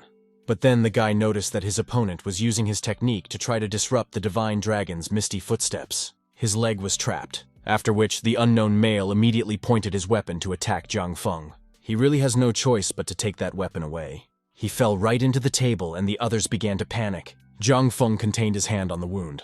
Looks like that's all this guy can do. This mister's only made 2 moves. He's already in this condition. He should hurry up and accept defeat. It's time to stop playing the brave man. But he pushed his face away with his hand and talking about just getting out of his way. After which, the protagonist engaged the Keelan's right hand. The man didn't understand where he got such power from. Does that mean the protagonist has the same power as him? But he would still want to strike him. But suddenly, an unknown person stopped him. His technique is too complicated, so it's better to defend. Jiang Feng wondered if he was afraid and was about to start begging for mercy. But the man replied that he would not ask for mercy but wanted to make a deal. He wondered what kind of deal was being talked about. He explained that this deal is to save Jiang Feng's life. The protagonist should just agree to work, and they can create a new world together. He didn't understand the point of making a deal with this subject man for the sake of preserving his own life. He told me that there are many benefits a guy will get from a deal with him. However, if Jiang Feng was unwilling to cooperate, then not only him but also the other people behind him would never let him go. The only thing he's not afraid of is threats. Because they're spontaneous. They haven't even thought about how they're gonna get out of here. I mean, the guy's not gonna leave a potential threat to his life. The man replied that the young man was too naive, and if he wanted to leave, no one would be able to stop him. Jiang Feng immediately rushed over to attack him, shouting for him to stop. But the unknown person only turned around and said that they would see each other a little later. And just as he had time to strike, the fog had already cleared. He took the man by the collar, asking about where this member of the Dark Forces came from. Jiang Feng was determined to find out more about him. He asked the older man to calm down. He also mentioned that he had already told him everything. His real name is Heichi. Every month he gives him a newborn fetus and he does a few things for him. They don't really know much of anything about each other. He saw that this guy called Heichi was surrounded by a sinister aura. Perhaps he had traded his soul for some powerful ability. Jiang Feng wondered if there was anything else he wanted to say. He said that it was Jubaji who would pay them to keep the elder out. The same person wanted them to beat up Jiang Feng badly. They got on their knees saying that they knew nothing and had offended the elder. Therefore, they definitely deserved to be punished. Whereupon the protagonist inquired as to what they thought they should do now. He ordered the boys to bring Jubaji here. The man didn't understand what they wanted to do now. He ordered me to beat him unconscious, after which the others started beating him up. He admitted his mistake. Even the girl started asking him to stop hitting him. She wondered if Jiang Feng didn't have even a drop of mercy left at all. It was ironic to hear her say something about mercy. She had the courage to say it. He bowed to the guy and begged to be let go, after which, the protagonist ordered Dashun to leave him behind. He began to thank Jiang Feng, After which we beckoned his friend over to him, saying that it was time for them to get out of here. But another man asked me to wait for him for a minute. The thing is, Jubaji called them back today and that's why they came here. The guy said he'd give them each 5,000 yuan if they helped them take down Jiang Feng. So it turns out that as soon as they heard about the money, they agreed. But the guy replied that it wasn't true. The man was manipulating them.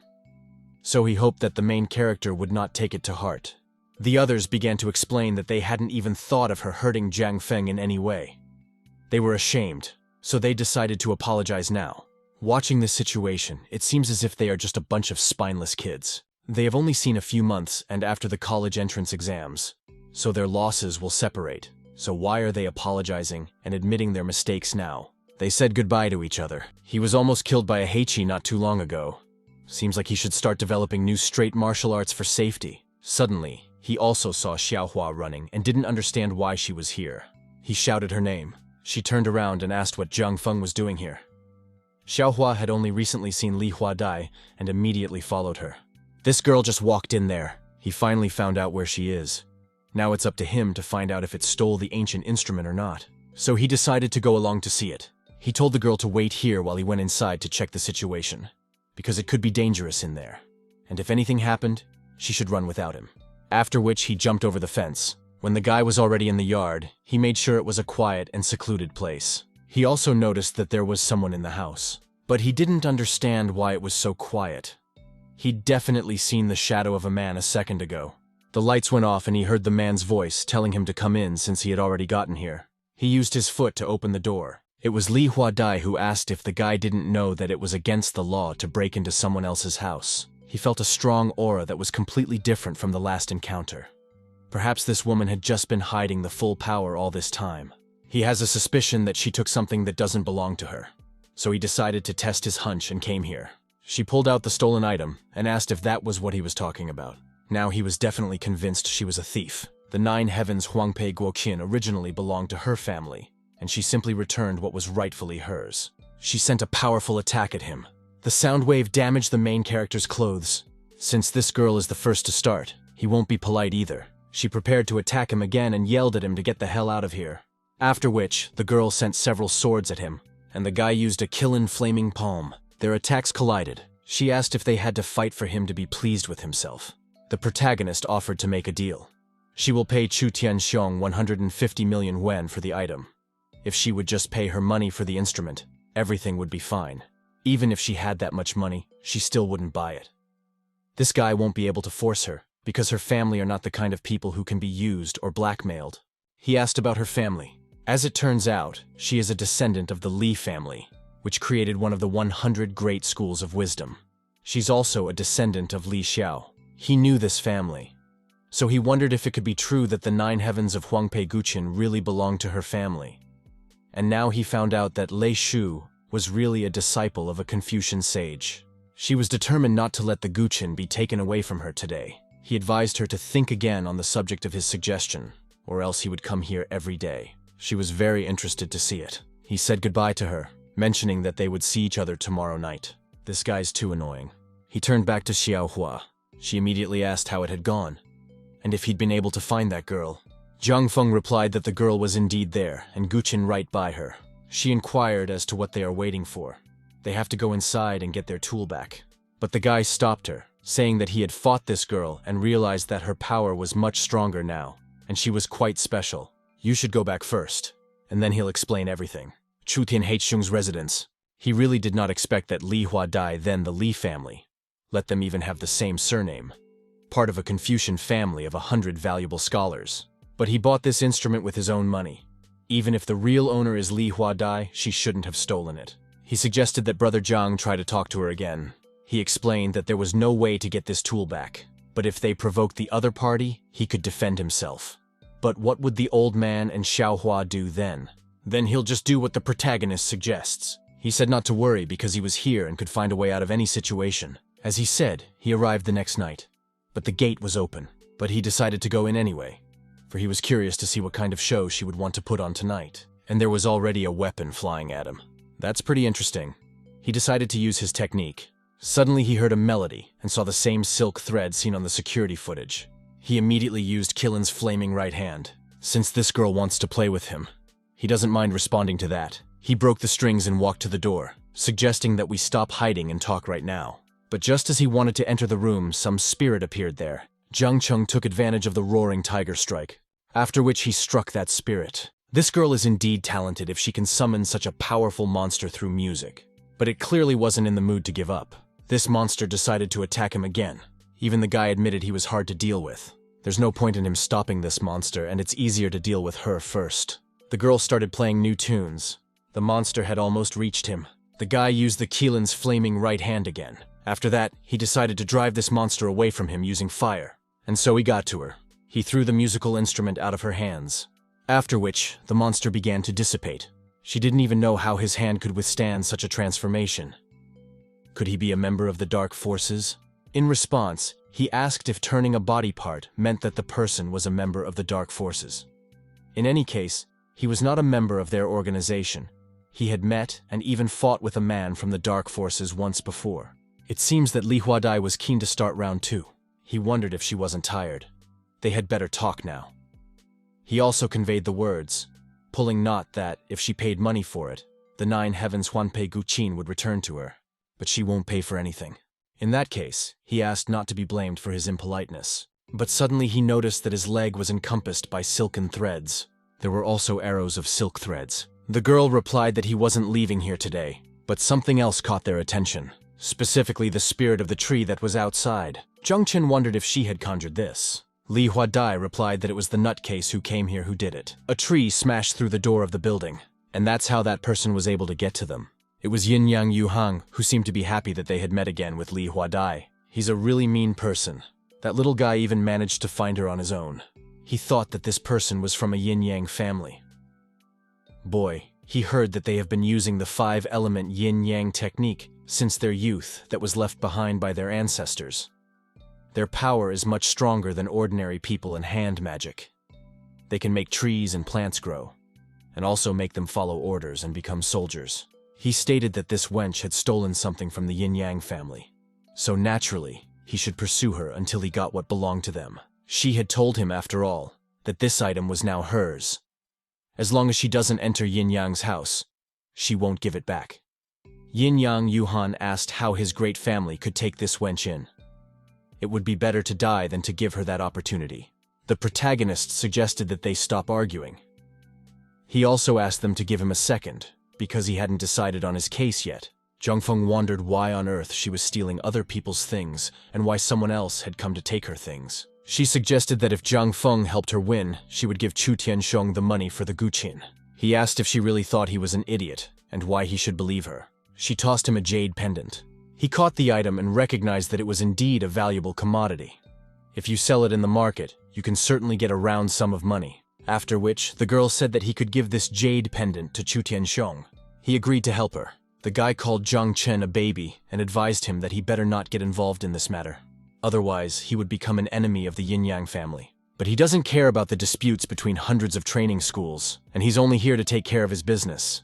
As long as he can do his job, nothing else interests him. She used her silk threads and yelled for them to stop talking nonsense and let them fight. These threads were directed at Yuhan. He decided to use the words that all things have their own spirit. Plants and trees must become his soldiers. All the trees that wanted and want to live must stand up. His technique worked, for all the wooden furniture began to move. Jiang Feng started to fight her off. The girl said that this was a tree spirit technique that could control any plants and trees. But he didn't consider it a problem, for trees are weak against fire. Because of the termination of the hand, he thought that this guy belonged to the members of the dark forces. Therefore, he asked how the heir to the family could collude with the dark forces. Isn't she afraid that hundreds of clans will unite behind her back with the strength of various scholars? Meanwhile, the protagonist didn't understand why it seemed to everyone that he used the forces of darkness. Next, he decided to use water element methods to defeat fire. That water should make him unable to move. The water began to envelop him like a dome. Johann only laughed and asked how they should do this now. Now they should know what could happen to them. Jiang Feng told this girl not to stand idly by and do something. With her silk threads, she was able to disperse this water. This guy's methods are very strange, and it's best not to get too close to him. This time he used a different technique, after which he directed this attack at those two. Li Huadai used an imperial killing wave. This gave them a chance to escape while they couldn't move yet. But a tree appeared in front of them. Yin Yang Yuhang swept up, saying that they wouldn't run away from here. They should stop fighting. He should use the transformation of 8 tigers and raging fire. Li Huadai asked what he wanted to do. The guy explained that he wanted to use something that was stronger than his 5-element technique. After which he engaged the raging fire of 8 tigers. Johann asked who the hell he even was. But this guy doesn't care who Jiang Feng is. It shouldn't concern him at all. After that, everything was on fire. He recognized that this child was quite strong. Therefore, he wondered when Li Huadai had found such a helper. A rose-haired girl appeared behind him and asked if she was very late. He called this girl Yuxin, saying that she was indeed late. Li Huadai ran away again. Next time she'll kill her with her own hands. But this girl won't be able to escape from them because she knows exactly where the Yin Yang house is. Therefore, the guy suggested to play with her first. Yuxin asked what he planned to do next. He told her that she had gotten a very strong boy named Jiang Feng. They should first observe for a while from the outside, and when he was alone, they could make the first move. She agreed to do as he said. Li Huadai asked if he wouldn't come again. Jiang Feng replied that it was unlikely. His head started to hurt, but he replied that he didn't think they would be able to find them. He also asked to talk about the Yin Yang house. She explained that this house was built by the predecessors of the Confucius and Yin Yang families. It preserved the treasures of both schools. The reason why she wants to join the Yin Yang family is to acquire the musical manual that was left behind by the sage Confucius. He asked if the musical leadership shouldn't be in the hands of her family. Her ancestor Confucius gave a collection of books on musical guidance to her. But the last part of this musical guidance was missing. Her family has never been able to study her music manual completely. And now that she finally has the key to the Yin Yang house, she must retrieve the music manual so that the spirits of her ancestors in heaven will hear her playing and be appeased. In response, she wondered why she couldn't just go and open the Yin Yang house since she had the key. She wanted to go there on she doesn't know where the house is. So he has to help her find the Yin Yang house and pick up the music manual. The guy started to get angry and asked why he should even do this. If he doesn't want to help her, then she will tell Yin Yang Yuhan that Jiang Feng guy took the key from her. If she does that, that person will definitely come after the protagonist. But even if Jiang Feng has all the strength, he definitely won't be able to defeat him. Looks like he's going to have to help her. But first, she has to keep the promise she made to him earlier. She threw him a black card, saying that this card and the jade pendant should be more than enough. She should have done it a long time ago. The protagonist told everything. The old man was glad that he finally got his money, and it was no longer a loss. The guy had done a good job this time. House of Xiaoqin. In his room he meditated. Suddenly, Xiaoqin heard a bell ringing and thought it was the landlady coming in early. But in front of her was a girl who looks like Li Huadai that Jiang Feng was telling her about. She was here to see Jiang Feng. Xiaoqin explained that the guy was busy right now, so he couldn't meet with her right now. Li Huadai held out the box, saying that she had brought him a gift. Therefore, she asked Xiaoqin to give it to him. She took the gift, but she didn't even know what it was. She thanked her for that and said goodbye. Xiaoqin didn't understand why she suddenly wanted to give a gift to the main character. Jiang Feng is improving right now, and he doesn't like anyone getting in the way. She decided to just open it and see what was inside. And there was some kind of doll. Meanwhile, the guy finally made it. He decided to go downstairs. And at that time, he didn't understand where Chen Xiaoqin had gone. His gaze was caught by the doll on the cushions. He took it in his hands and also reached for the box. Afterward, he saw that it was a gift from Li Huadai. He started to call Xiaoqin. She didn't pick up the phone. Therefore, the guy felt that something was wrong. He wondered if it could be that this was all just a joke from Li Huadai. He just hopes that nothing bad happened to Xiaoqin. Suddenly, someone called back to him, and the person's voice sounded familiar. It was as if he had heard it somewhere before. He was told that if he wanted to save Xiaoqin and the others, he must go to the ruined buildings near 36 Langtang Street. He must come here quickly, otherwise there would only be one corpse waiting for him. He began to threaten that if they touched Xiaoqin with even one finger, he would tear them to pieces. There was a small group of armed men. He asked the young gentleman if the guy was coming here. He replied that if he didn't come, this girl would be their entertainment for the day. He overheard their conversation and saw that they were the same 2 men he had beaten up yesterday at the mall. After all, they had been harassing the girls. Back then, they said they belonged to the Bloodwolf gang. Afterward, he noticed that there was a Xiaoqin lying there. He couldn't hold back any longer and went out to them, saying that these people were definitely looking for death. Finally, he came here. The guy thought he wasn't coming. The protagonist asked why they kidnapped her and who ordered them to piss off the guy. They stated that whoever dared to get in Bloodwolf's way would not be able to stay alive. Are they from that infamous, notorious gang of crooks? Whereupon the man declared that they would kill the bastard. Jiang Feng replied that they could try to do that, but they should let the girl go first. But he ordered his brothers to knock the idiot out.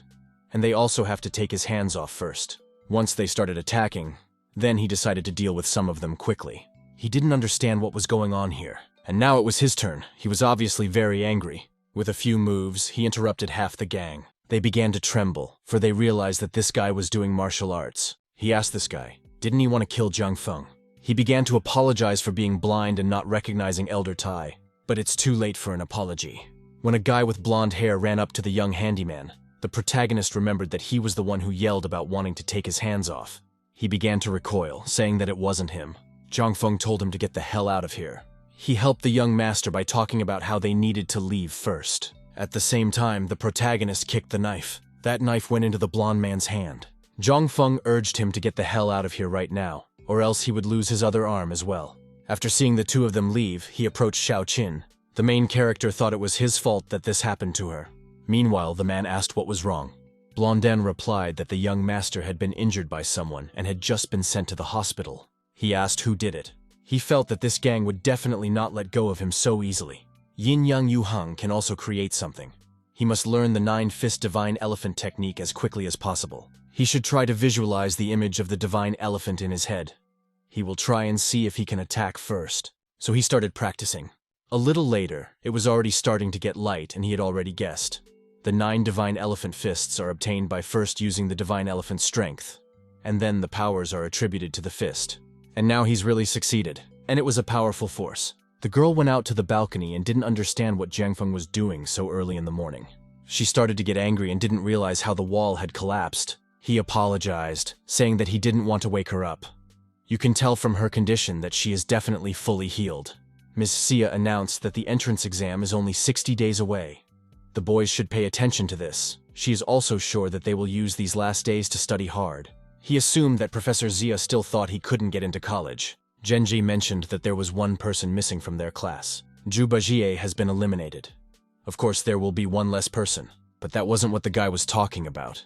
Jiang Feng should look carefully. It turns out he was talking specifically about Wang Yun. He heard that this girl had voluntarily dropped out of school. They don't even have time to gossip, so they better study. A little while later, Jiang Feng and Xiaoqin were taking a stroll, and new armed men appeared in front of them. They were surrounded, and the protagonist inquired what they wanted. As it turned out, these were the same people from the Bloodwolf gang. They knew that it was the same idiot who dared to injure young Master Lu Qinghao. Na Jingfeng had not heard such a name. However, he had taught some scum a lesson a couple days ago. He was attacked by a man. However, Jiang Feng had time to approach. Looks like he miscalculated his strength. After which the protagonist attacked him. As soon as the blade fell from Togo Man's hands, he saw that it was a magical weapon and of dark powers. Jiang Feng didn't understand how Bloodwolf gang members could have it. Now it's clear that there's something wrong here. Suddenly, he noticed her Xiaoqin attacking. But his blade was stopped by silk threads. Jiang Feng immediately rushed to her aid and punched the male attacker. Meanwhile, they all started listening to a tune that caused them to start covering their ears. Li Huadai came over to them, who thought that if it wasn't for her, they would have had a hard time. She asked if she could help them. Jiang Feng replied that there was no need for that. He would first go to this gang's hideout and find out everything. Li Huadai asked if he knew where Bloodwolf's headquarters were located. She also explained that the weapons they use are not available to ordinary people. He noticed that Xiaoqin was shaking and crying. So the guy realized that he needed to at least have one more assistant. So he said that Li Huadai would help him get rid of the gang, and he would help him find the Yin-Yang house. She was ready to make that deal. We also inquired why Li Huadai sent the doll to him. In this way, she wanted to communicate that if he didn't help her find the Yin-Yang house, then she would continue to pursue him. That girl's a quick study. A little while later, they arrived at the headquarters and gang headquarters, and the guy didn't even expect it to be a church. These people really know how to pick places. She had already sensed the dark aura. Jiang Feng said, "Xiaoqin, hide here. If it suddenly became dangerous, she should just call out to him and he would come as soon as possible." After which they decided to go in to destroy their hideout. True, they were already expected. They were on the side resolutely to avenge the young master Lu Qingho. Now it was time to apply his new technique he had recently learned. namely the 9 fists of the divine elephant. He dealt them a diminishing blow. That way, he was able to deal with them all. He sensed another person and told him to stop hiding and come out already. A man appeared who thought that if he gave his men weapons, they would be able to defeat Jiang Feng. But he didn't expect that they wouldn't even go against him. Jiang Feng inquired if he was the one who was their leader or not. Lu Deling introduced himself, and he was determined to kill this guy today. Jiang Feng told him to stop talking nonsense and better kneel before him. He saw that the main character wanted to attack him, but was still able to stop that strike. This guy apparently can't even let him finish his sentence. He started to say something again. But at the same time, Jiang Feng used the misty footsteps of the divine dragon. He quickly appeared in front of the man and almost punched him in the face. He immediately struck with his ball, talking about this kid looking for death. Jiang Feng increased the distance between them and then used the 9 fists of the divine elephant. First strike. Da Ling tried to contain this blow somehow, but was unsuccessful. Even Li Huadai recognized his powerful strength, after which he appeared beside her, saying that the deed was done. But the man came out of the rubble saying that he seems to have really underestimated him. Jiang Feng didn't understand how he was able to stand up after such a blow. Li Huadai replied that it was like a body, demonic force cultivation. He inquired what that meant. The girl explained that it was a secret technique used by dark forces to accomplish the separation of life between two people. Does she mean to say that this Da Ling is now an immortal? The only way to kill him is to find the second person and kill them together. The girl replied that they should find the second person. He stated that there were guys who could never kill him, and they're all going to die here tonight. None of them will leave this place alive. Li Huada began to play her tune. She was able to restrict his movement with her silk threads. She then informed him that she could control him and he should hurry to find a second person. But suddenly someone hit her. It was another girl, namely Xiao Wanyun. The protagonist still had no way of understanding him, why it could have been her. In response, Wanyun inquired why not. So Jiang Feng asked if it was possible that kidnapping Xiao Qin and today's harassment were her amusement. Why did she do it? She just deeply hated the bastard. It was very difficult for her to meet Zhu Bajie. That asshole ruined everything. But luckily, she did meet him, and now she has power because of her looks. Turns out, in this world, you can become a mistress pretty easily. Li Huadai inquired who taught her the two-body demonic cultivation. Wan Jun asked why she had to tell me anything, especially a wench who can play a few annoying tunes on the guqin. Li Huadai replied that she was nothing more than a nasty little wench who could only rely on others for help. She was really pissed off by those words, so she decided to kill her. It was unexpected, and it seems like she needs to get serious. But Wang Yun kept attacking her with her feet. Li Huadai realized that she needed to increase the distance between them. And behind her, a man was already trying to attack her. Jiang Feng did not allow this to happen. The protagonist engaged in aura defense and asked if she was okay. Li Huadai replied that she was fine. She ordered Da Ling to kill those two men, and he obeyed her orders. They were pinned on both sides. Once he was attacked by the man, Jiang Feng told the girl to be careful. After which, he struck Da Lin while Li Huadai ducked down. This man was sent straight to Wan Yun. Now it was the turn for Li Huadai to hold them back. And then Jiang Feng would be able to deliver the final blow. They were held back by silk threads. Jiang Feng used the 9 fists of the divine elephant. First strike. After which, he sent this attack straight at his opponents. She started asking for an opportunity to leave. Meanwhile, they noticed that these guys didn't seem to have reached the final state of cultivating demonic power yet. He also no longer feels the dark aura of the others alone. Now Jiang Feng and Li Huadai can go, no matter who takes care of these idiots. Meanwhile, she told me that the boss of the dark forces is called Sol Lao. He is very reserved and few people have seen him. Jiang Feng admitted that he had a strange name. Suddenly he heard Xiao Qin shout. Hei Qi was holding Xiao Qin hostage. Here they met up with Jiang Feng again. Jiang Feng screamed for the bastard to let her go. Hei Qi realized that he really cared for this girl. Therefore, the idea of using such a beautiful woman for steamy perfection settled in his mind. The guy called him too bold. Meanwhile, Li Huadai assumed that he was the one standing behind Wan Yun and Da Ling. He confirmed the girl's hunch and called those two appetizers. Li Huadai decided to take action. He didn't realize what had just happened. The silk threads restrained his hand in which he held the knife. Jiang Feng realized that this was a good chance. Hei Qi replied that this guy underestimates him too much. After which, he attacked the two of them, and Jiang Feng covered her with his body. He pushed the Xiao Qin towards Li Huadai, entrusting the girl to her. Now it's time to deal with the Hei Qi. And this time he definitely can't get away. But his punch didn't hit his opponent. Hei Qi showed up saying he was too naive. the protagonist decided to attack him again. And now he was right behind Jiang Feng. He was determined to take this naive boy's life. But in response, Jiang Feng called him a naive person as well. There was a mesh of silk threads.